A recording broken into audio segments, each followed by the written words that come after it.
únicamente en la parte de básicos, ¿no? Pero yo cuando empecé en la semana 1 les conté que esta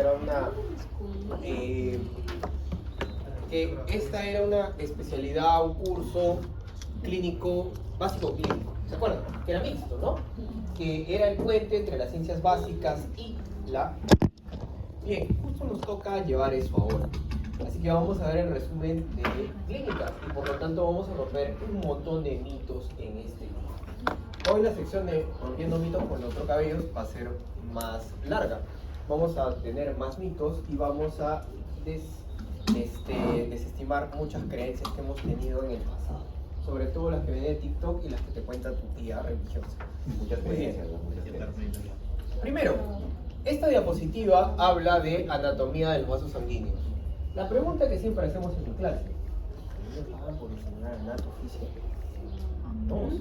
Ad honorem, no, o sea, mal. Ya, muy bien. ¿Cuántos tipos de vasos sanguíneos tenemos? Tres, ¿no? Las arterias, las venas y los capilares. Pero existen arterias más pequeñas que se conocen como arteriolas, que carecen de capa adventicia, pero una muy buena capa muscular, ¿no? Y las vénulas que no tienen bombas, por ejemplo, ¿no? Perfecto. Muy bien.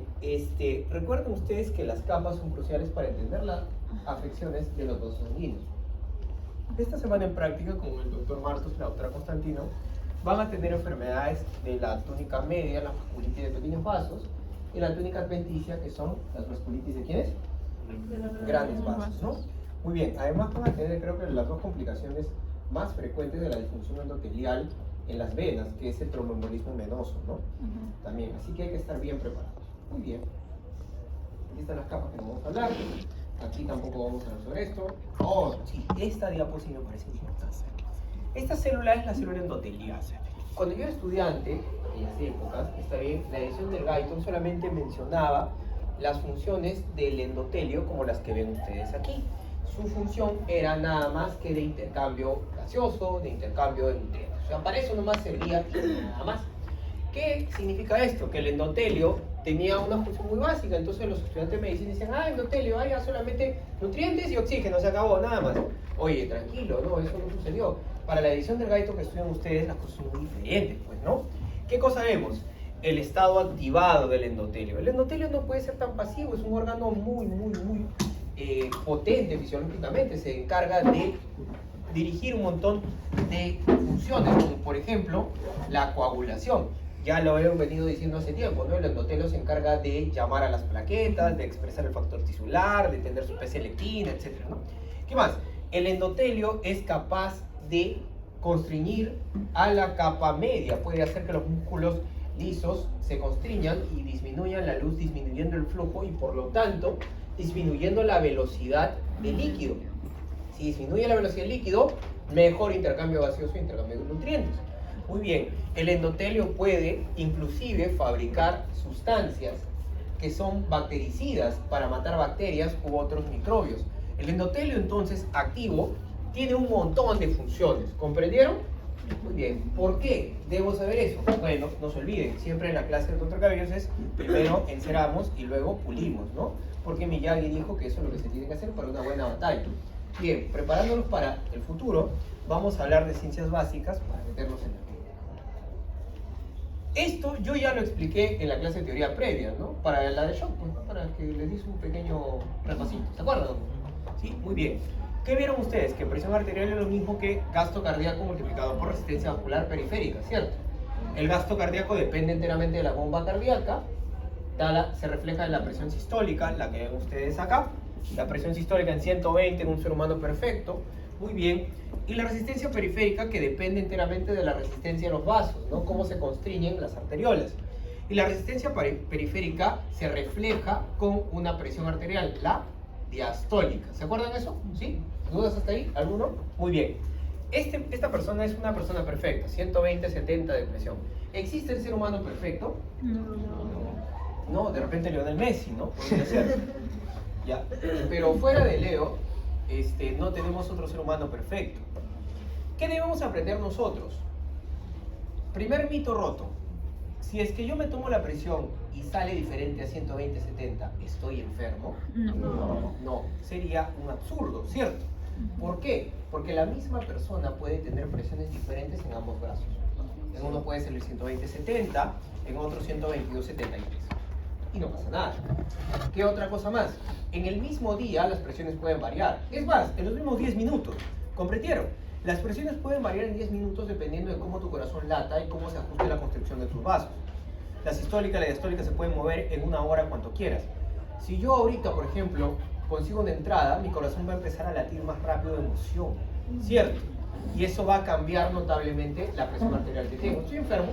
No. Nada que ver, ¿sí? Las presiones pueden variar cuanto quieran en un ser humano y se pueden mover en un rango que no genera ni un síntoma. ¿Comprendieron? Y no va a pasar nada. Pero la presión arterial va a ir disminuyendo conforme se va alejando del corazón. Miren ustedes en la aorta como es 120-70, las ramas de las arterias de la aorta, por ejemplo la, no sé, carótida, la braquial, donde tomamos la presión es la braquial, ¿cierto? Sí.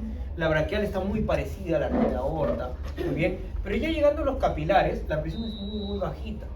¿Por qué? Porque estas presiones deben ser adecuadas para que las fuerzas de Starling no hagan edema. ¿Se acuerdan? Muy bien, perfecto. Las vénulas, pucha, acá disminuye más todavía, ¿no? En la vena cava la presión es tan baja que el corazón puede aspirar sin problemas la sangre y de esa manera vuelve a entrar en circulación. Bien, perfecto. ¿Esto es fisio o fisiopato? Fisiopato. ¿Qué hago gritando fisio? No tiene sentido, ¿no? Mejor cambio. Perfecto, muy bien. Entonces, vamos a hablar de las enfermedades como la regulación de la presión arterial. A mí me gusta empezar al revés, siempre ha sido más chévere, ¿no? La presión arterial se controla de dos formas. Tienes un mecanismo de control inmediato, ¿ya? Que es el mecanismo neurogénico. En este mecanismo, la presión es controlada por tres lugares. ¿Está bien? El primero es el callado aórtico, el seno carotidio y el cuerpo carotidio. De los tres, los que controlan la presión son estos dos: el callado aórtico y el seno carotidio. El callado aórtico, que está cerca al corazón, va a ajustar la presión arterial sistólica, es decir, el bombeo cardíaco. ¿Comprendieron? Y el seno carotidio, que lo ven acá y está más lejos, está cerca a la circulación periférica. Entonces va a regular la resistencia vascular periférica. La resistencia vascular periférica es el reflejo ¿de qué presión? O se refleja, perdón, ¿en qué presión? Diastólica, excelente. Entonces, si hay algún problema en la presión arterial sistólica, el callado aórtico lo va a sentir y lo va a ajustar. Si es que hay una alteración en la presión arterial diastólica, por el fondo, el seno carotidio lo va a sentir y lo va a ajustar. Entonces, así, tu cuerpo sabe cuando tus presiones tienen que variar. Entonces, yo por ejemplo, me voy a jugar fútbol, una pichanguita, ¿está bien? Empiezo a correr, comienzo a jugar. ¿Quién va a ajustar mis presiones arteriales para hacer el movimiento de Messi? ¿Qué órganos? Corazón. El corazón y los vasos. ¿Quién controla a estos? Tiene sus jefes. ¿Quiénes son? Lo acabo de decir. El callado aórtico y el seno. El callado aórtico y Seno carotidio. el seno carotidio. ¿Comprendieron? A los cuerpos aórticos y cuerpos carotidios que están en esas zonas se les conoce como los reguladores neurogénicos. Estos pueden ajustar en cuestión de menos de un segundo la presión arterial. Bien, doctor, pero sigue usted en fisio, que está hablando de jugar fútbol, es un fisiopato. Ah, ya, bien, vamos a fisiopato, ¿sí? ¿Qué pasa si el callado aórtico o el seno carotidio fallara? ¿Qué pasaría si se demorarían en ajustar la velocidad de las presiones más de un segundo? ¿Qué pasaría si desajustarían en un minuto? Hipotensión ortostática. Exacto. Esa enfermedad se conoce como hipotensión ortostática. La hipotensión ortostática es una enfermedad en la cual el callado aórtico y el seno carotidio no pueden ajustar la fuerza del latido cardíaco ni pueden ajustar la resistencia vascular periférica. ¿Cómo ocurre esa destrucción? Fácil. En el envejecimiento se va degenerando esta inervación y esta de acá. Por lo tanto, el envejecimiento es la principal causa de hipotensión ortostática en el mundo. Doctor, pero ¿todos los viejitos le pasa eso? Deberían ajustar los viejitos en más de un segundo, pero no llegan a tanto tiempo. Pero usted ha hecho minutos. ¿Cómo puede ser eso posible? Bien, para eso hay otras enfermedades que aceleran esa destrucción neurológica. Hay una enfermedad que acelera esa destrucción. Se llama enfermedad de Parkinson. En la enfermedad de Parkinson, la destrucción de estos nervios está mucho más acelerada. Mientras que el 40% de las personas mayores de 80 años tienen hipotensión ortostática por culpa del envejecimiento, en la enfermedad de Parkinson esto ocurre antes, 64, 71 años, mucho antes, ¿comprenden? ¿Cierto? ¿Alguien tiene alguna duda? En el caso de la miastenia gravis. Eso es otra razón, pero es diferente y no es un mecanismo de hipotensión ortostática. No produce destrucción de estos nervios, ¿ya? Produce cansancio de estos nervios. Y tampoco toca ahí, va a músculos esqueléticos. Recuerden que estos nervios van a ajustar la fuerza de músculos no esqueléticos, ¿no? ¿El músculo cardíaco es esquelético? No es un músculo que trabaja así estriado, pero cardíaco. ¿El músculo liso de los vasos es músculo esquelético? Por lo tanto, la miastenia gravis no juega aquí. ¿Cuál es la enfermedad neurológica más frecuentemente asociada entonces a hipotensión ortostática? Parkinson. La enfermedad de Parkinson, así de sencillo. Vamos a combinar las cosas. Tengo un adulto mayor de 72 años, ¿les parece? Muy bien. Este adulto mayor de 72 años, pues, tiene enfermedad de Parkinson. No toma sus medicamentos. Y un día...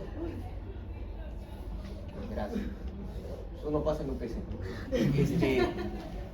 Este paciente está tranquilo sentado y de un momento a otro se para y te dice: ah, hijo, hija, ¿sabes qué? Si me está viniendo, no puedo, me mareo. Y el paciente te dice eso: me mareo. Está así, tú lo encuentras así. ¿Han visto alguna vez eso? No. Es sumamente frecuente, ¿eh? Muy frecuente. Voy a meterle más problemas todavía. ¿Está bien? Este paciente es hipertenso y le dan medicinas para bajar la presión. A esto se le conoce como antihipertensivos, ¿no? Le dan antihipertensivos.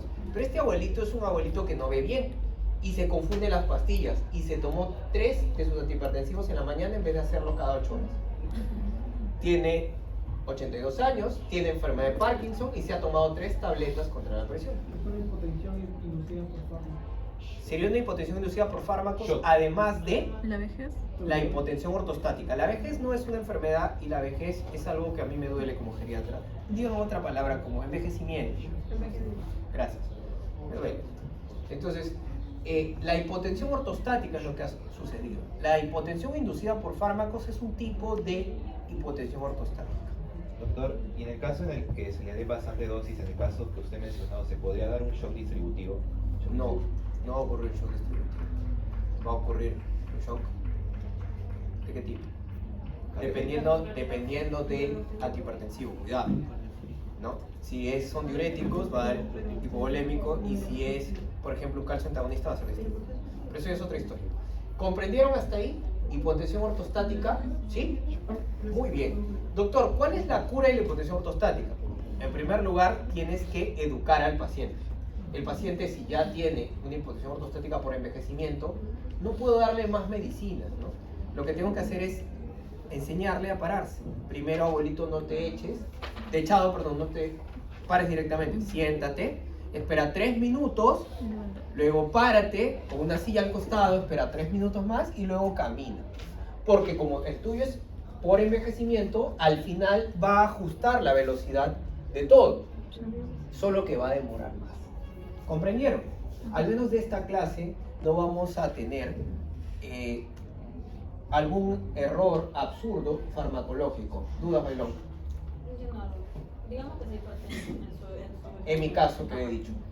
Es hipertenso, pero por la edad también tiene... Hipotensión ortostática. ¿Cómo es posible que las dos enfermedades coexistan? Bien, ahí me pasé de lanza, no debía haber hecho eso. Pero puede pasar. Claro, pasa todo el tiempo en geriatría, solamente que los libros de medicina interna creen que los únicos pacientes son los de 50 años, y no es así. ¿Me entienden? En la vida real el adulto mayor es un adulto complejo en que se rompe la heterogeneidad clínica. Las dos enfermedades coexisten. El paciente cuando está echado tiene hipertensión y cuando está parado tiene hipotensión ortostática. es lo peor que les puede pasar como geriatra, porque tienes que jugártela, tirar la moneda, ¿cuándo lo vas a hacer? Es maravilloso. Es la verdad. Entonces es que tiene hipertensión, entonces cuando está parado y no... Tiene hipotensión ortostática. Tiene hipertensión. Ahí hacemos algo que se llama valoración geriátrica integral. ¿Qué enfermedad le va a dar peor calidad de vida? Y decides tratar la que le da peor calidad de vida. Pero eso es algo que no debo enseñarles ahorita, sino de repente, el próximo ciclo. Cuando Ya le mandé mi pague, solicitud- cuando le pague. mandé mi solicitud a geriatría, así que vamos a ver. No, ni abre, nada, no choteado. No me veo. A fisiología. Chupato otra vez. Ya. Bien, chicos, hasta ahí. El paciente tiene hipotensión ortostática entonces, ¿no? ¿Comprendieron hipotensión ortostática para poder pasar al siguiente tema? Bien, primero descanso. El tema es chiquito. ¿A qué se debe hipotensión ortostática? Salomón. Ah, ya, gracias. Esa es la etiología. ¿Son tres etiologías? ¿Otra más? Excelente, entusiasmo. Son tres causas que tienes que anotar. ¿Cuál es el tercero? ¿El tercero cuál es? Tercero, por favor, dile. Envejecimiento, Parkinson.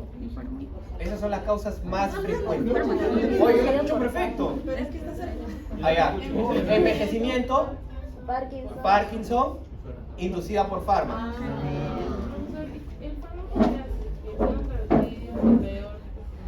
Rosy, hay fármacos que lamentablemente bloquean a los dos al mismo tiempo. Eso no es mi chamba ahorita.